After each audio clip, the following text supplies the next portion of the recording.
The first body they found was missing its shadow.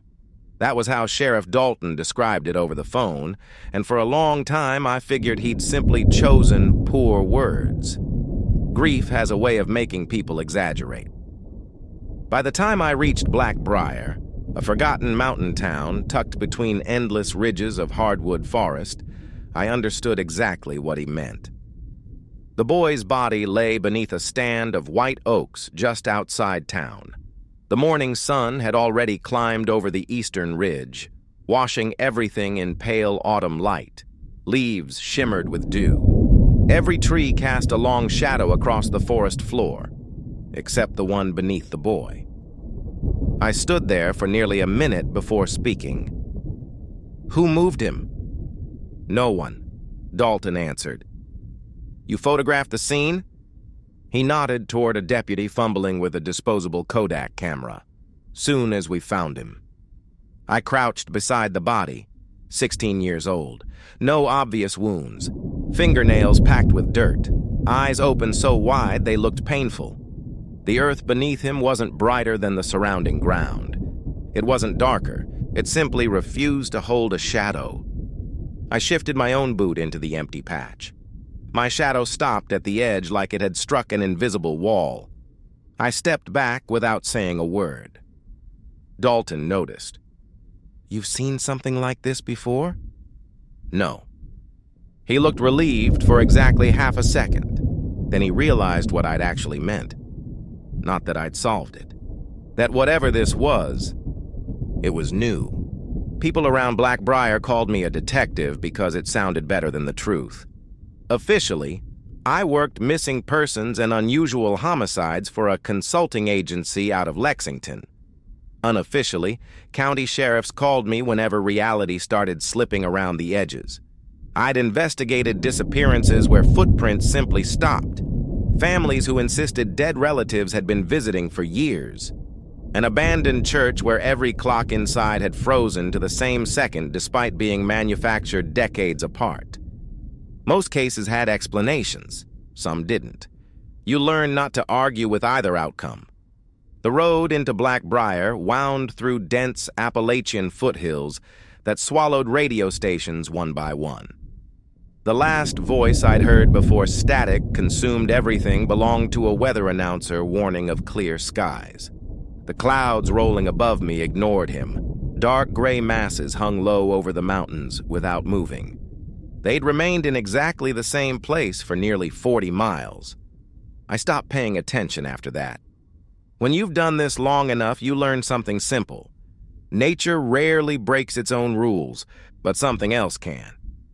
Dalton drove me into town after the coroner loaded the boy into an ambulance. Black Briar looked forgotten. One traffic light, a grocery store with faded advertisements painted directly onto brick, a diner, a church, a handful of houses crouched beneath old maple trees. Everyone we passed watched our truck. Nobody smiled. "You told them why I'm here?" Dalton kept both hands tight on the steering wheel. "They already guessed." "How?" "They've seen your kind before." That caught my attention. "My kind?" He hesitated. "The last fellow came here in 1968. What happened?" "He disappeared." I waited. Dalton didn't continue. "You never found him?" "No." "What was he investigating?" The sheriff stared straight ahead. "The same thing. The diner smelled like burnt coffee and fried onions. Every conversation stopped when I walked in. Not because strangers were uncommon, because everyone already knew why I had arrived. An elderly waitress poured coffee without asking. "You shouldn't stay after dark." I hear that a lot. "I'm serious." "I know." She leaned closer. "You'll hear knocking." I looked up. "What kind of knocking?" She glanced toward the front windows before lowering her voice. "Don't answer it." Then she walked away. No explanation, no dramatic pause. Just advice delivered like someone reminding me to lock my car. I made a note anyway. Never ignore local superstitions. Not because they're always true, because they're almost always based on something. The missing persons board at the sheriff's office stretched across an entire wall. 23 photographs, 23 names, 23 disappearances over 41 years. At first glance, there wasn't a pattern.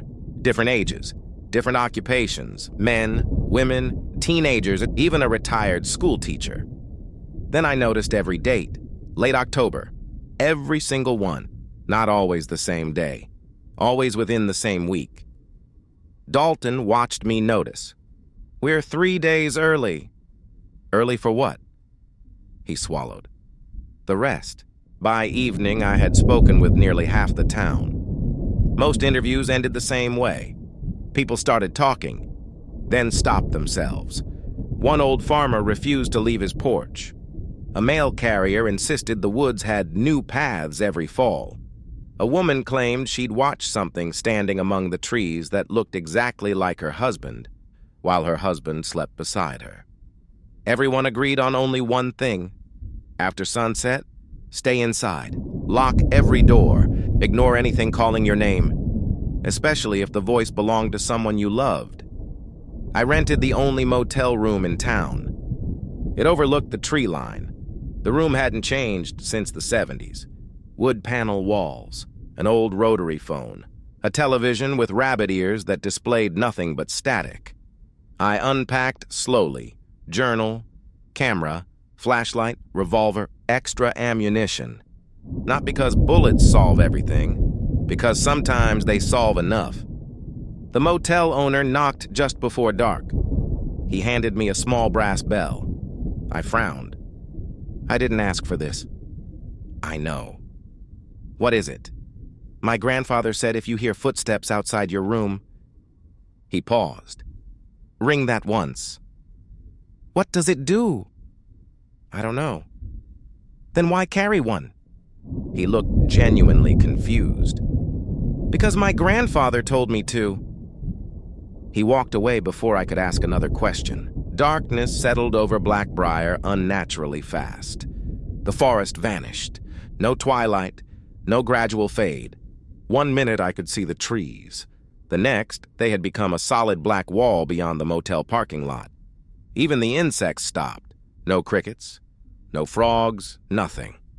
Silence settled across the valley with enough weight to make my ears ring. I checked my watch.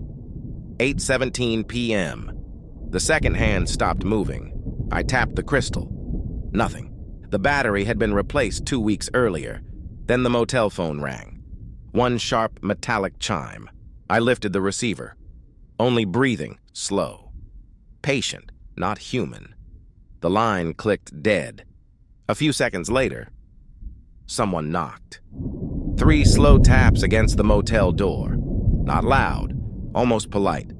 I remained perfectly still. Another 3 knocks. Then a woman's voice drifted through the wood. Soft, warm, familiar. Daniel. I hadn't heard anyone say my first name since I'd crossed into town. It's Mom. My mother had been dead for 11 years. The voice continued. I know you're in there. Another knock. Gentle. I just want to see you. Every instinct I possessed screamed that if I opened that door, I would never close it again. Then something scraped slowly across the outside wall of the motel. Not fingernails and not claws. It sounded like someone dragging a long, dry branch across painted wood. The knocking stopped. The silence that followed was somehow worse. I looked through the peephole. The parking lot was empty. But the gravel, fresh tracks circled my room. Not footprints. They were too narrow, too evenly spaced. As though something with far too many legs had walked around the building over and over, waiting for me to make a mistake. I didn't sleep. Not because I was afraid. Fear burns hot. This wasn't fear. It was anticipation. There's a point in every investigation where you stop wondering if something is wrong and start waiting for it to reveal itself. I'd reached that point before midnight. I kept the revolver on the bedside table and the brass bell beside it. The room never warmed. Even with the heater rattling beneath the window, My breath lingered in the air like cigarette smoke. Around 3 in the morning, something heavy moved through the woods. Not crashing, not stalking, walking. Each step came several seconds apart, accompanied by the dull groan of old trees bending under impossible weight. Then silence. By sunrise, birds returned as though nothing had happened. The tracks outside my room hadn't. I stepped into the parking lot carrying my camera. Whatever had circled the motel had left impressions nearly 2 inches deep in the gravel. There weren't paws, there weren't hooves, there weren't footprints at all. Just dozens of narrow punctures arranged in looping patterns around the building, like someone had pushed sharpened broom handles into the earth over and over again. The circles never crossed one another. They simply spiraled, always closer to my door. I photographed every inch before Dalton arrived. He stared down at the marks. They're back. You've seen these before? Every October. And no one's followed them? He laughed without humor. They don't lead anywhere. We spent the next hour tracing the impressions through the parking lot.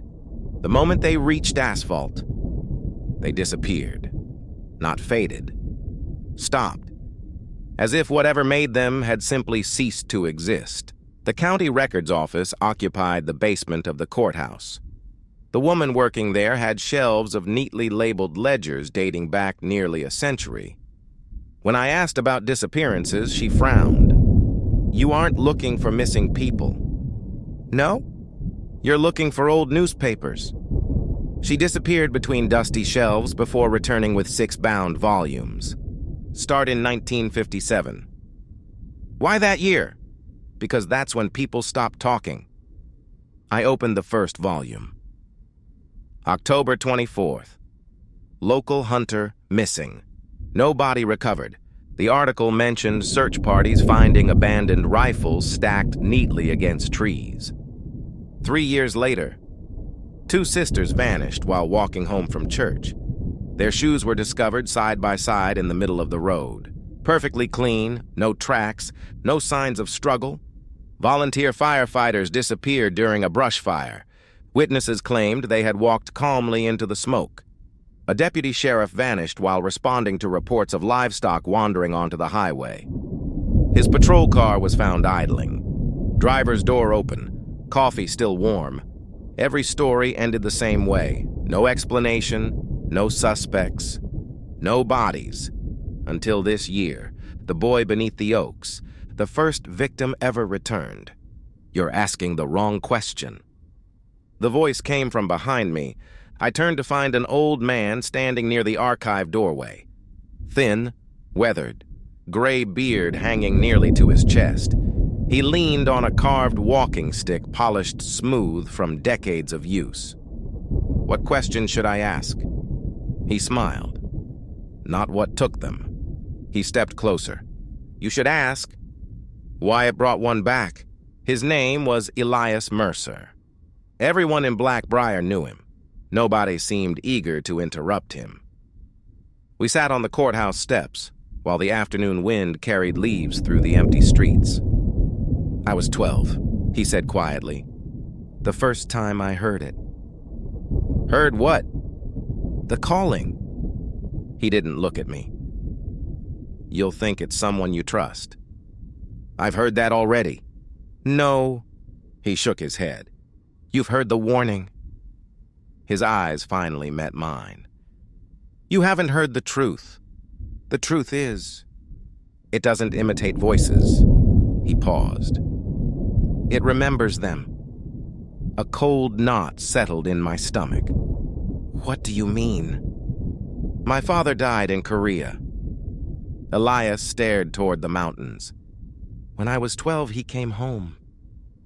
I remained silent. He stood outside our cabin. What happened? I nearly opened the door. You didn't? My mother shot through it. The old man smiled sadly. Saved my life. Before leaving, Elias handed me a folded map. Hand-drawn, yellow with age. The forest surrounding Black Briar had dozens of locations marked in faded red ink. One circle lay deep within the mountains. What is this? My grandfather made it. What does the circle mean? He called it... Elias hesitated. The Hollow. What's there? No one knows. You've never been? I walked there once. And I woke up 3 days later sitting on my own front porch. You don't remember? I remember enough. His face turned pale. I remember trees growing upside down. He stood, and I remember something watching me that was so old. It looked lonely. That evening, Dalton and I drove toward the first marked location. A collapsed fire tower sat atop a ridge overlooking miles of untouched forest. The air changed the moment we stepped from the truck. Cooler, still. Even the smell was different. Not pine, not damp earth, something sweet, like flowers left too long in a vase. You smell that? I asked. Dalton nodded. I hate it. We climbed the hill. Halfway up, I noticed scratches carved into nearly every tree. Not random marks. Symbols, the same shape repeated hundreds of times.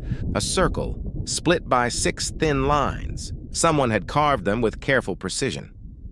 Years ago, yet fresh sap still seeped from the cuts, as though the trees had only just been wounded. Dalton whispered, "Nobody in town talks about these." Why? They weren't here yesterday. I stopped walking. What? They move. The top of the ridge offered a clear view across the valley. Or it should have. Instead, a thick bank of gray mist clung to the trees below despite the bright afternoon sun. The fog wasn't drifting. It wasn't spreading. It was breathing, slowly expanding, then contracting. I rubbed my eyes. The motion stopped. Dalton never looked away. You see it too? Before I could answer, something enormous moved beneath the mist. Not enough to reveal itself, just enough to displace it. A long section of fog bulged upward as though something impossibly large had passed underneath. The movement continued for nearly 20 seconds, far too long to belong to any bear or any animal I'd ever encountered. Then it was gone. Neither of us spoke until we reached the truck. Only after the engine started did Dalton finally ask the question I'd been avoiding. So, he gripped the steering wheel tightly. Is it a person? I looked back toward the ridge. The mist had vanished. The forest looked perfectly ordinary again. No. What is it? I stared at the old map resting on my lap. For the first time in years, I didn't have an answer. And somehow, that frightened me more than anything I'd seen so far. Because every monster leaves behind evidence. Tracks, blood, hair, bones. This thing left questions. And questions don't kill people. Whatever lived in those mountains did. I have a habit whenever a case stops making sense. I stop looking at what happened. I start looking at who benefits from people believing it didn't. By the third day in Black Briar, I wasn't convinced the town was hiding a monster. I was convinced it had learned to live with one. The sheriff unlocked a storage room beneath the courthouse that afternoon. I wasn't going to show you this. What changed? You looked scared yesterday. I was. Good. He handed me a ring of old brass keys. The last detective wasn't. Dust exploded into the air when the door opened. Metal filing cabinets lined the walls. Most stood empty. One remained locked. Dalton hesitated before fitting the key into its rusted lock. I've never opened this. Why not? My predecessor told me to leave it alone. And you listened? He gave me a tired smile. People around here don't survive long by ignoring old advice. Inside rested a single leather notebook. Its cover had swollen with moisture decades ago. No title, no name, only a date written in fading ink, October 14th, 1968. The missing investigator. I opened the first page. If anyone finds this journal, leave Black Briar immediately. Do not try to understand the hollow. The hollow understands you first. The handwriting became increasingly erratic as the pages continued. The investigator described impossible details with the calm precision of a police report. He measured distances, recorded weather, drew maps.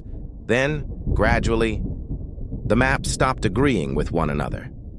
The church appeared in 3 different locations. Roads curved where no roads existed. Entire hills disappeared between entries. One sentence had been underlined so many times the pen had nearly torn through the paper. It doesn't move the forest. It moves your memory of the forest.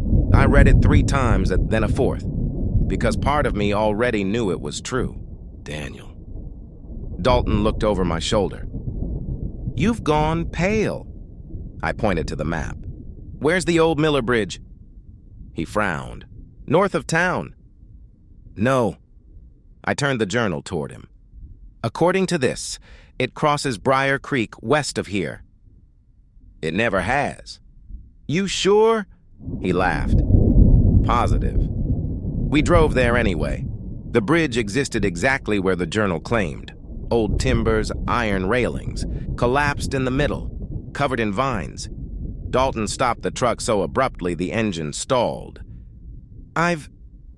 He stared through the windshield. I've driven this road my whole life. His voice had become little more than a whisper. I've never seen that bridge. Neither had I. Yet judging by the moss, it had been there for 50 years. Something else waited beneath it. Not a creature. A sound, soft knocking, 3 taps, then silence, 3 more. The rhythm echoed from somewhere under the broken span. Dalton reached for his flashlight. I caught his wrist. Listen. The knocking wasn't random. There was a pause between each set, almost like breathing. We climbed carefully down the muddy bank. Briar Creek flowed shallow beneath the bridge, its water so clear every stone on the bottom stood out. Except one place, near the center. A patch of water reflected nothing. Not the bridge, not the sky, not us, only darkness. The knocking came from beneath it. Dalton swallowed. What is that? I don't know. I picked up a fist-sized rock and tossed it into the black reflection. The splash never came. The stone simply vanished. The darkness rippled once, then became ordinary water again. The creek reflected the sky, the bridge, our faces, as though nothing had happened. Neither of us spoke on the drive back. That evening, the town gathered at the church. No announcement had been made. No bells had rung. People simply arrived. Families carried lanterns instead of flashlights. Children remained unusually quiet. The pastor greeted everyone without smiling. I stood near the back beside Elias. What is this? They do it every year. What are they praying for? They're counting. Counting what? He didn't answer immediately. Instead, he looked around the sanctuary. His lips moved silently. When he finished, he sighed. We're missing one. A chill settled across the room. No one panicked. No one shouted. A woman quietly covered her mouth. An elderly man removed his hat. The pastor closed his Bible. Without saying a word, every person in the church turned toward the rear doors. Toward me. It wasn't accusation. It was expectation. Dalton finally broke the silence. They think you'll find them. Who? The one that's missing. I thought people disappeared every October. They do. He nodded slowly. But this year, he glanced toward the mountains visible through the stained glass windows. Someone vanished before they were supposed to. The missing woman was named Clara Whitlock, 68 years old, librarian, widowed, never missed Sunday service. Her house stood alone at the edge of town. Everything inside remained perfectly arranged. Tea still warm, reading glasses folded neatly atop an open novel, her cat asleep in the windowsill. Nothing disturbed, Except for one thing. Every family photograph had been turned backward. Each frame faced the wall. Every single one. I carefully picked up the nearest picture. An elderly couple smiling on a fishing dock. Nothing unusual, until I turned the frame over again. The glass reflected Clara standing behind me. I spun around. The room was empty. When I looked back, the reflection showed only me. I said nothing. There are moments during an investigation when speaking gives fear a shape. Some things are safer left unnamed. As we prepared to leave, I noticed a bookshelf built into the hallway. Hundreds of books. One shelf stood empty. Perfectly clean, no dust, as though a single book had been removed only hours earlier. Dalton. He looked over. What's missing? I don't know. He called the church. No one knew either. Elias arrived 20 minutes later. The moment he saw the empty shelf, he closed his eyes. Oh no. You recognize it? My grandfather wrote a journal. So? It was always kept here. What was in it? He spent 60 years documenting every strange thing that happened in these mountains. Where is it now? Elias looked toward the open front door. I think... His voice barely carried. It checked itself out. For a heartbeat, nobody moved. Then the library's old checkout stamp, sitting untouched on Clara's desk, slammed down by itself. The sharp crack echoed through the silent house. A single card slid slowly from beneath the machine. No hands touched it. No wind stirred. I picked it up. The ink was still wet. Borrower, Daniel Harrow. Due date, October 28th, 1999. Tomorrow. I had never seen that card before, but somehow, it already knew my name. The card felt warm. Not hot, not cold. Warm, like someone had been holding it moments before I picked it up. No one spoke. Dalton stared at the faded ink. Elias crossed himself without realizing he'd done it. I slid the card into my notebook. The moment it disappeared from sight, the grandfather clock in Clara Whitlock's hallway chimed. 11 times. It was only 8:15. Back at the motel, I spread everything across the bed. The old map, the journal from 1968, my photographs, the checkout card. I started drawing lines between them. Every case leaves a pattern. You just have to find the one everyone else overlooked. 23 disappearances. Every October, every victim had vanished within 5 miles of the place Elias called the Hollow. Every victim had also done something else in the week before they disappeared. Something ordinary. One had repaired a fence. Another had delivered mail. A teenager had skipped school to fish. Clara had checked out a single library book. Nothing connected them. Until I noticed one sentence buried in the old investigator's journal.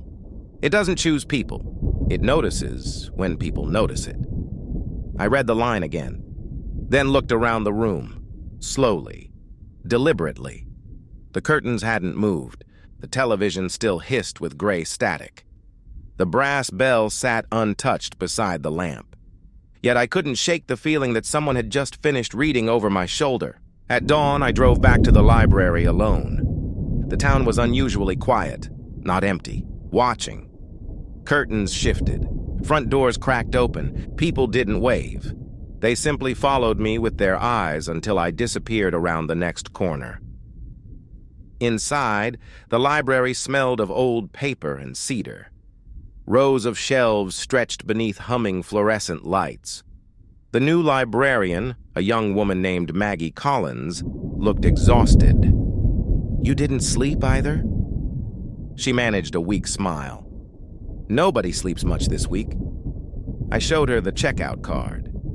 Her expression disappeared. I've never seen one of those. It came from Clara's desk. That isn't possible. Why? Those cards were discontinued in 1987.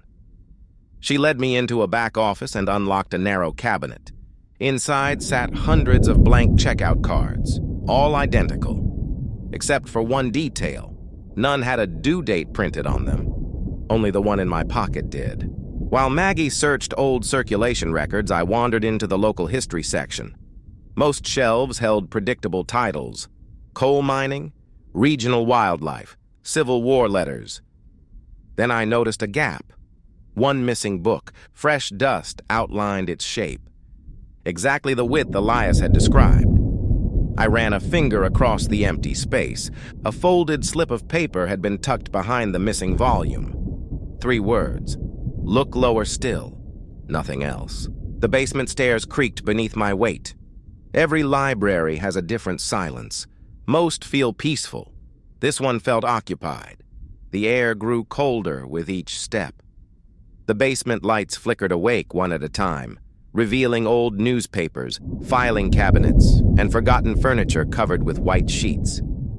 At the far end stood a narrow wooden door, no handle, only a keyhole. The brass key Dalton had given me the day before fit perfectly. The lock clicked. Inside was a room no larger than a closet. Shelves lined every wall. Not books, boxes. Dozens of them, each labeled with a year. Every October and every disappearance.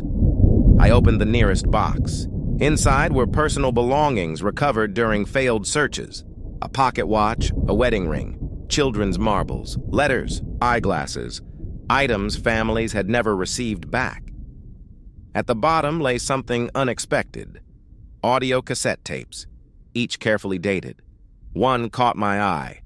October 25th, 1968. Interview. Daniel Harrow. My breath caught. I checked the label again. The ink had faded, but there it was. My name. 31 years before I had ever set foot in Black Briar. The old tape recorder groaned before the cassette began turning. Static, a click, then a man's tired voice. Interview log, October 25th. Not my voice, the missing investigators. If anyone finds these recordings, understand that memory cannot be trusted here. A pause. I've interviewed the witness again. Another pause. He still insists his name is Daniel Harrow. The room suddenly felt much smaller. The recording continued. He appears to know details about events that have not yet occurred. Paper shuffled. I believe the hollow is confusing identities. Then another voice entered the recording. Calm. Measured. My voice, exactly as I knew it. I told you not to come here. The tape stopped. Not gradually, abruptly. Like someone had pressed the button. I stared at the recorder. The cassette had reached only halfway. I hit play again. Nothing. The tape had somehow rewound itself to the beginning. Only now. My voice was gone. I carried the cassette straight to Elias. He listened without interrupting. When it ended, he sighed the way a man sighs when something he's feared for years finally arrives. My grandfather warned this would happen. What? The hollow doesn't always take people. He reached for the old map. Sometimes it folds them. I don't understand. Imagine time isn't a straight road. He folded the map until 2 distant points touched. Imagine 2 moments become neighbors. He looked at me. It remembers people who haven't arrived yet. Silence settled between us. Finally, I asked the question neither of us wanted answered. Has this happened before? Once. What became of them? Elias slowly unfolded the map. They met themselves. That night, I dreamed of the bridge, except it wasn't abandoned. Fresh paint gleamed on the railings. Children laughed nearby. The creek flowed high from recent rain. A man stood in the center of the bridge with his back to me. Long coat, broad shoulders, gray beginning to show at his temples. He looked familiar. He raised one hand without turning around. Don't come any closer. I froze. His voice was mine. Older, tired. I know what you're thinking, he said. I know because I already thought it. I tried to speak. No sound came. He finally turned. His face was mine, only lined with decades of exhaustion. One eye was clouded white, a thin scar crossed his forehead. He smiled sadly. "You still believe you can kill it?" The bridge groaned beneath us. "You can't!" The mountains echoed with a sound I couldn't place. Not thunder, not wind. Something calling from very far away. My older self looked toward the forest. "It's awake." The water beneath the bridge darkened until it reflected nothing. He took one step backward. "If you follow it into the hollow," his smile disappeared. "Don't let it convince you that you're the first." He fell. Not into the creek, into the reflection. The black water swallowed him without a ripple. I lunged forward and woke sitting upright in my motel bed, gasping for breath. The room was still dark. The alarm clock blinked 3:33. Outside my window, dozens of lanterns moved silently through the woods. Not wandering, marching, one behind another. A procession, too steady to be frightened townspeople, too many to count. I grabbed my flashlight and hurried outside. The motel parking lot was empty. The woods beyond were empty. No lanterns, no footsteps, no voices, only the lingering smell of extinguished candle wax. Then, somewhere high on the ridge overlooking Black Briar, a single lantern lit. It hung motionless between two trees. Someone, or something, was waiting. And for the first time since arriving in Black Briar, I realized I wasn't investigating the Hollow anymore. The Hollow had begun investigating me. The crow struck the courthouse window one final time. Knock. Then it flew into the gray morning sky. Every clock in the sheriff's office remained frozen at 8:17. Dalton was the first to speak. "What happens at 8:17? No one answered. Not because we didn't want to, because somehow none of us knew. The answer sat just beyond memory, like a dream that slips away the moment you wake. Elias arrived less than an hour later. One look at the stopped clocks, and he quietly closed the office door behind him. "It has started." "What has?" "The remembering." He unfolded his grandfather's map across the sheriff's desk. Unlike every other time I'd seen it, the faded ink was changing. A new path slowly appeared through the mountains. It wasn't being drawn. It was fading into existence. The trail ended in a place no one had marked before. The Hollow. "It wants you there," Elias said. "No." I shook my head. "It wants me to find something." He looked at me with tired eyes. "That's what I just said." By late afternoon, the four of us, Dalton, Elias, the pastor, and I, stood at the edge of the clearing. It was exactly as the map had promised. A perfect circle surrounded by towering oaks. Every trunk bore the same strange symbol. The air felt strangely heavy, as though every sound had to force its way through invisible water. No birds, no insects, no wind. Only silence. The warden stood in the center. For the first time, it didn't hide. Its body seemed stitched together from shadows, roots, old bark, and something I couldn't name. Looking directly at it made my vision blur, as though my mind refused to understand what my eyes were seeing. Dalton slowly raised his revolver. The creature never reacted. Instead, it stepped aside. Behind it, the air rippled. The hollow opened. It wasn't a cave. It wasn't a doorway. It was a place where the world had been torn open. Inside, moments drifted like reflections on dark water. I saw people. Dozens of them. Some crying, some laughing, some simply standing motionless. They weren't ghosts. They were memories that had never been allowed to finish. Then, I saw her. A woman kneeling beside a frightened little boy. She smiled warmly as she brushed leaves from his jacket. She looked up, directly at me. My knees nearly gave out. "Mom." The memory struck all at once. I was 7, camping in these very mountains. A storm. Thunder. I'd wandered away after hearing her call my name. She found me. She pushed me backward. Something enormous moved between the trees. The Warden. It had carried me out. She hadn't made it. My father had told me she'd died in a landslide. It was easier than telling a 7-year-old that she had simply vanished. Everything I'd become after that suddenly made sense. Every missing person case, every unexplained mystery, every lonely motel room. I hadn't spent my life chasing monsters. I'd been chasing the question no one could answer. What happened to my mother? Tears blurred my vision for the first time in years. She smiled exactly as I remembered. I knew you'd come back. I took a step toward her. The Warden moved. Not threatening, blocking my path. Dalton shouted behind me, "It won't let you through!" "No," I whispered. "It's trying to stop me." My mother reached out. "I've missed you." Every instinct I had screamed to run to her, to pull her free, to take her home. Then I noticed something. She never blinked. The smile never changed. The forest around her never moved. She wasn't alive.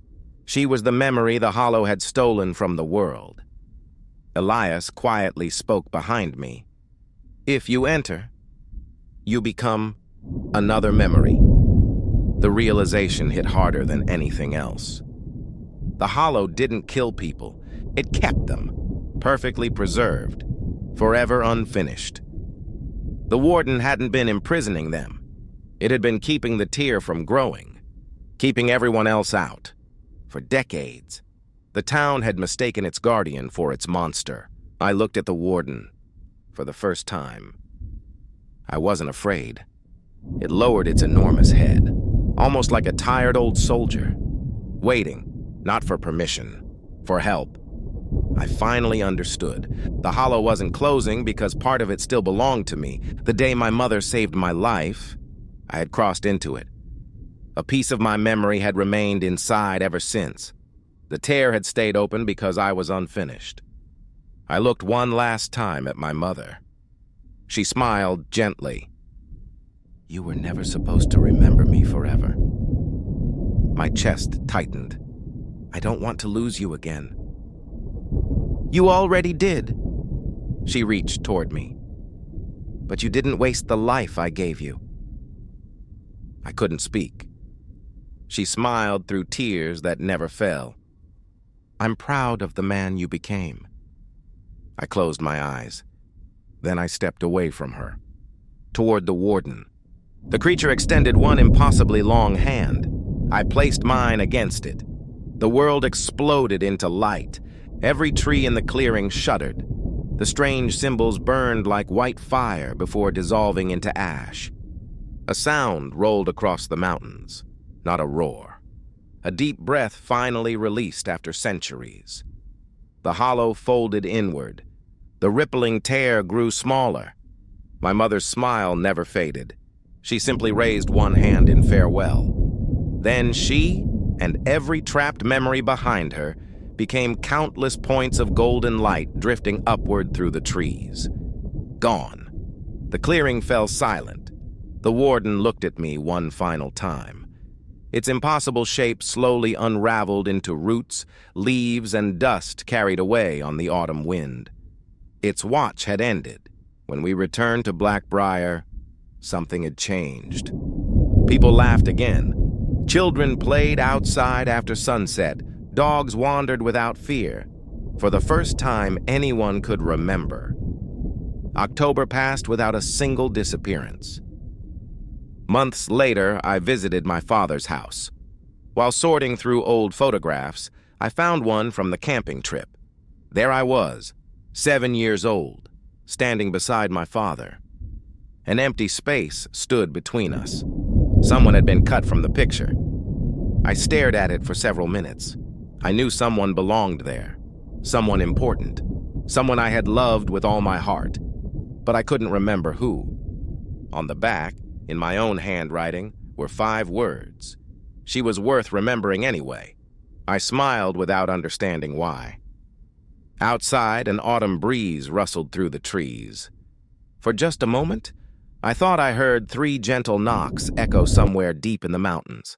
This time, they sounded less like a warning and more like a goodbye.